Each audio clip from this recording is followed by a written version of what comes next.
Assalamualaikum warahmatullahi wabarakatuh. Kami dari kelompok 4 akan menjelaskan codingan yang kami buat untuk halaman web kami pada mata kuliah pemrograman web 1. Perkenalkan, nama saya Sally dan rekan saya. Baiklah, di sini kami punya 3 halaman web dengan tema kampus Unitama. Di sini ada meta tag charset. Ini merupakan informasi bahwa halaman ini menggunakan perkodean sesuai dengan ketentuan standarisasi UTF-8. Kemudian ada title. Title ini nanti yang akan menjadi judul halamannya. Di sini sudah kita isi dengan nama beranda. Kemudian di bawahnya ada link rel icon. Di sini berfungsi untuk menampilkan icon yang akan mewakili dokumen saat ini. Kemudian ada link rel stylesheet. Di sini berfungsi untuk memberi tahu browser bahwa file yang di-linkkan adalah file CSS. Kemudian kita masuk kepada body dari script HTML. Di sini ada div class container. Berfungsi untuk mengatur tata letak elemen pada halaman web. Kemudian ada image search. Di sini untuk menampilkan gambar pada halaman web. Atribut search digunakan untuk menunjukkan alamat URL dari gambar yang ingin kita tampilkan. Kemudian ada kelas aktif. Di sini berfungsi untuk membuat menu halaman yang kita buat pada halaman web menjadi aktif ketika diklik.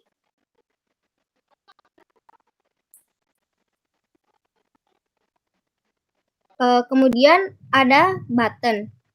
Ada button type submit.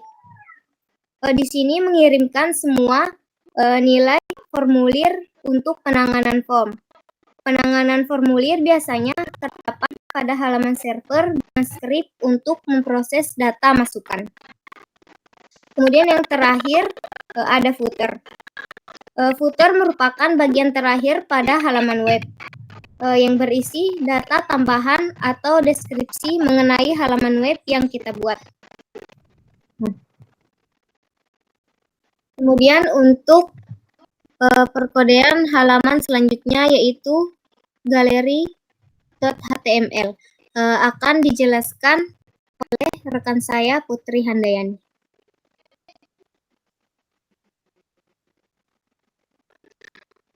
Kodean HTML yang sama dengan N yaitu berfungsi untuk menunjukkan bahwa halaman web berbahasa Inggris.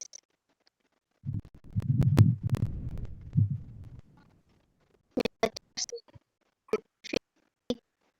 itu menyetel arah pandangan atau cara kita melihat web pada saat membuka.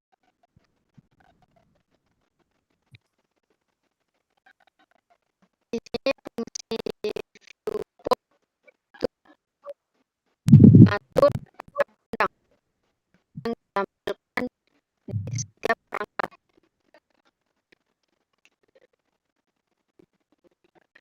Dan untuk link rel stylesheet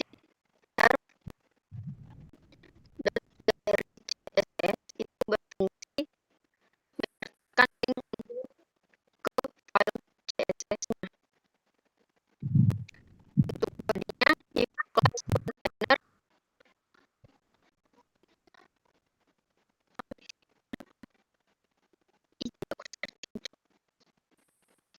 bisa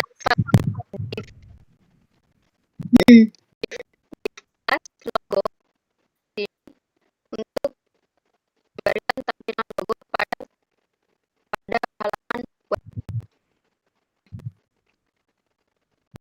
Dan fungsi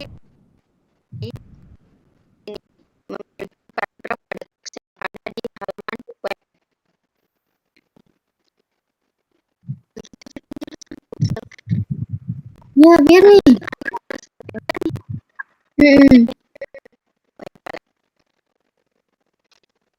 Dan fungsi UL di sini berfungsi menampilkan daftar item yang sejajar tanpa diurutkan terlebih dahulu. LI di sini berfungsi untuk membuka item yang dipilih seperti logo beranda HTML. Fungsi A di sini memberikan link atau tautan.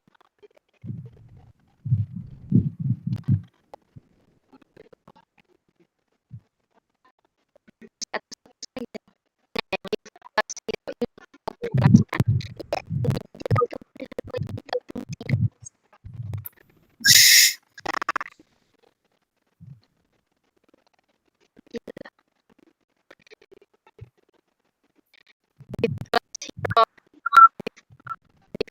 Hero image di sini berfungsi untuk mengelompokkan suatu objek menjadi suatu grup.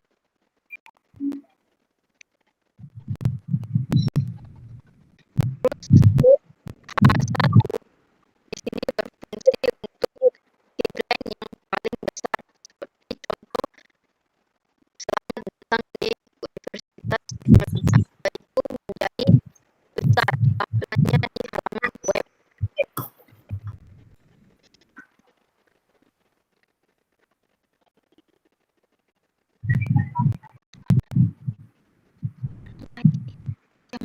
Jelaskan ini responsif.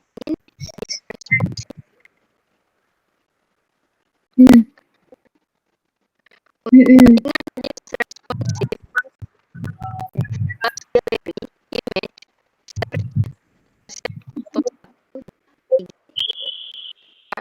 T1 berfungsi untuk masuk dan mengelompokkan gambar yang akan dimasukkan ke halaman web. Begitupun seterusnya foto 1, 2, 3, 4, 5.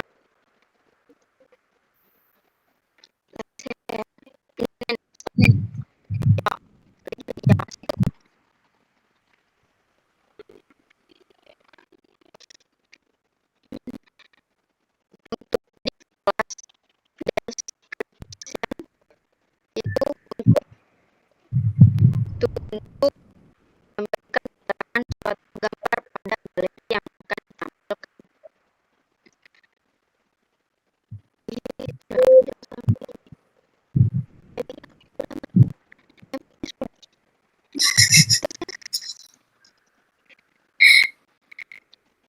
Section di sini berfungsi untuk memisahkan isi suatu konten atau halaman web dan diusahakan untuk memiliki heading seperti H1, H2, H3, dan seterusnya, yaitu dengan cara memperbesar tulisan atau memperkecil tulisan. Footer di sini berfungsi sebagai untuk menentukan bagian bawah dari website, biasanya berisi hak cipta dari suatu website. Dan di sini juga berfungsi untuk menentukan bagian atas dari website, dan biasanya berisi tentang identitas dan navigasi yang jelas bagi suatu website. Nah, di sini berfungsi juga untuk penyebaran atau navigasi pada website. UL untuk berfungsi untuk list yang tak teratur yang menggunakan simbol-simbol itemnya. Sekian dari saya, dan untuk penjelasan pendaftaran HTML akan dibagi oleh Sally. Baik, kita beralih pada halaman selanjutnya, yaitu pendaftaran.html. Seperti penjelasan sebelumnya bahwa MetaCharset ini informasi bahwa kode yang kita gunakan sudah sesuai dengan standarisasi. Kemudian di sini ada tag meta report. Ini berfungsi ketika kita membukanya melalui handphone, maka tampilannya menjadi responsif. Dan jika dihapus, maka tampilan menjadi tidak responsif. Dalam arti lain, gambar akan menyesuaikan dengan device yang kita gunakan. Kemudian juga seperti pembahasan yang sebelumnya, di sini ada title yang menjadi judul dari halaman web yang akan kita buka.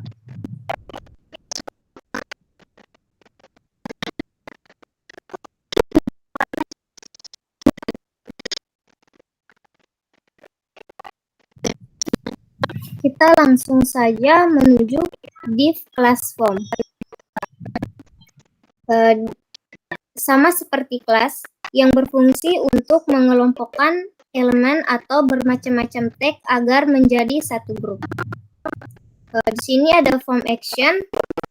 Atribut action berfungsi untuk menentukan URL tujuan di mana data dari suatu form akan dikirim dan diolah ketika data tersebut disubmit. Kemudian ada tag label for. Tag label for berfungsi untuk membuat klik label dan menghubungkannya dengan satu form yang mempunyai nilai yang sama. Kemudian input type. Di sini artinya tipe data yang digunakan adalah teks.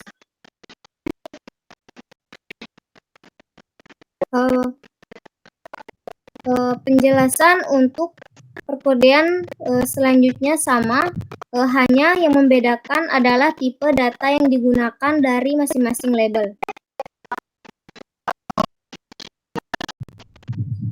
Kemudian di sini ada label for select ID.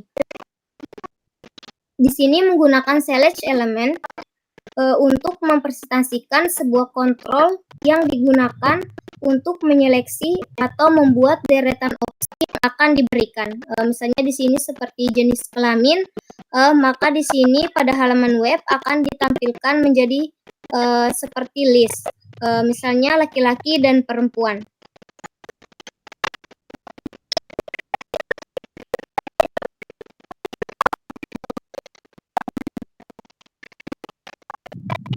Di sini maksud dari option value adalah pilihan yang disediakan untuk elemen yang telah dibuat di atas.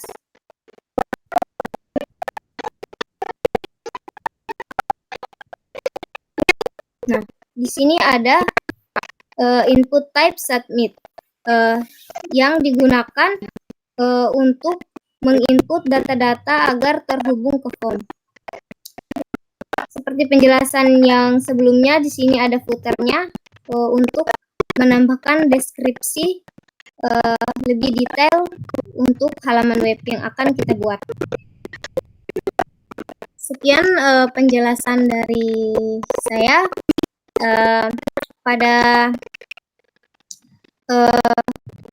sesi selanjutnya akan ditampilkan halaman website yang telah kami buat.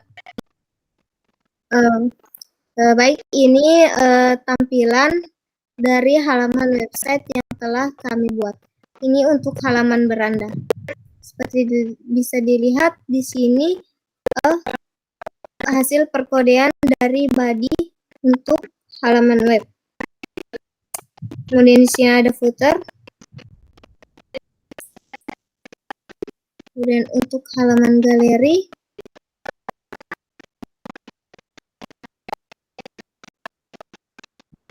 di sini kita bisa menambahkan deskripsi dari masing-masing gambar yang terdapat pada halaman web.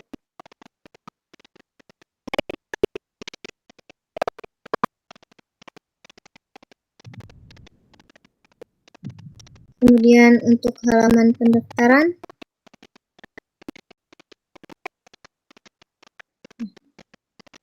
di sini kita bisa menginputkan data kita untuk melakukan pendaftaran. Seperti misalnya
kita bisa mengisi untuk data-data selanjutnya. Kemudian kita bisa mengklik submit. Maka data yang telah kita inputkan akan tersimpan. Sekian presentasi tugas dari kami. Lebih kurangnya kami mohon maaf. Assalamualaikum warahmatullahi wabarakatuh.